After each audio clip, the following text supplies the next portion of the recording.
Russia launched a major missile assault on Ukraine, resulting in the death of 12 civilians and widespread damage. The strikes targeted residential areas in Kyiv, Dnipro, and the south and west of Ukraine. In Kyiv, a warehouse collapsed, trapped 10 people, while a maternity ward in Dnipro suffered damage. The assault, involving approximately 110 missiles, is described as Russia's largest aerial barrage since the 2022 invasion. Ukrainian President Zelensky confirmed most missiles were intercepted, emphasizing the attack's focus on critical infrastructure. Power outages were reported in multiple regions, and fears of Russia targeting the energy system linger. Casualties occurred in various cities, including Odessa, Lviv, Kharkiv, and more. The international community faces urgent calls for increased support as Ukraine grapples with this severe escalation in the ongoing conflict.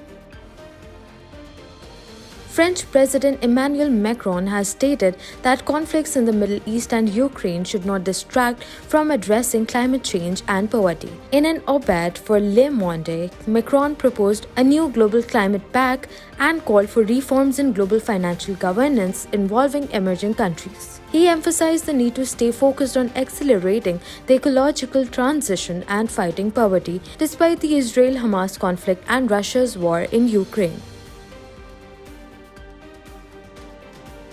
The State Bank of Pakistan predicted a decline in inflation to 20 to 22% for the 2024 financial year, according to its annual report. Despite the economy facing fiscal targets in fiscal year 23 with a 0.2% contraction in real GDP, the central bank remained committed to curbing entrenched inflation. Fiscal year 23 saw Pakistan's highest ever inflation, reaching 29.2%, prompting a historic dip in the rupee until a $3 billion IMF bailout rescued the nation from a sovereign default in July. SBP Governor Jamil Ahmed affirmed the central bank's focus on anchoring inflation expectations, aiming for a medium-term target of 5 to 7%. Fiscal and policy measures implemented pre- and post-bailout contributed to stabilizing Pakistan's $350 billion economy as the nation approached the general elections held on February 8.